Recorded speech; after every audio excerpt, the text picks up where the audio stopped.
Another part to distinguish here is compost. So there is garden compost and there is orchard compost. And garden compost, another way of saying that would be bacterial compost. Orchard compost, I think, pretty obviously, is going to be fungal compost. And to make a fungal compost, it takes a little bit more time, it takes a little bit more carbon, and those two things together create a species diversity of microorganisms in the compost that's more favorable for woodsy plant species. And that's what we're about. A lot of us come into composting thinking this is replenishing nutrients. The compost is just as much about restoring microbial diversity. So when we make compost for the garden, I'm not a pile turner. I do not get into flipping and extra work in that respect, but I take enough time to be thinking about the basic recipe being half green materials, half brown materials. Green materials means higher in nitrogen. So that's the vegetable waste, that's the grass clippings, that's the fresh manure from whatever animals you might be raising.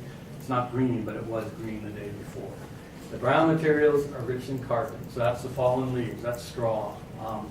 And if you mix those essentially half and half, and a layer that's a few inches thick, next layer is brown, next layer is green, you get a pile that mostly heats up, and it's turning causes a bacterial flush, and that's where the heat comes from. So my piles heat up to some degree, but not completely. On the edges, I'll do things like go into the forest and bring some leaf litter, just because it's introducing some fungi species into my pile that I don't have there.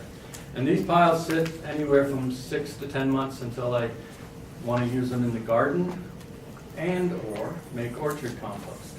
And that involves simply taking a bucket load of compost, adding a bucket load of ramial chipped wood, another bucket load of compost, and those piles sit somewhere, be it on the orchard edge, be it on the far side of out of the way, for another 6 to 12 months before I put them in the orchard.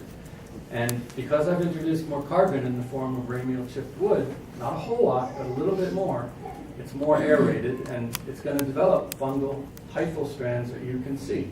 Now, those are not mycorrhizal for two reasons. One, you can see them. They're sapotrophic decomposition fungi. And two, a compost pile does not contain mycorrhizae because we don't have the other part of the puzzle. That's the root system. Mycorrhizae are just going to be where plant roots are. So that's an important lesson to hold on to. But these piles, by sitting, not being turned, by cooling down, start to develop a whole richer fungal component. When I spray the orchard, and we're going to learn about neem and fish and how I utilize that, I spray my compost piles. It's not because I'm spraying toxins, I'm spraying fatty acids, which feed fungal development. When I come in and I want to add some minerals in the fall, at the time of the fall feeder root flow, and let's say I want some more calcium, I'll come to these piles in August and I'll break open a 50-pound bag of gypsum, distribute it over the top of the pile and roughly fork it in. So I'm not really disturbing it. But what I'm doing is introducing soil amendments so that the compost food web can assimilate those nutrients so that when I apply the orchard compost, it's in a bioavailable form when feeder roots are taking it up. And it's just kind of a more effective way to get value out of your soil.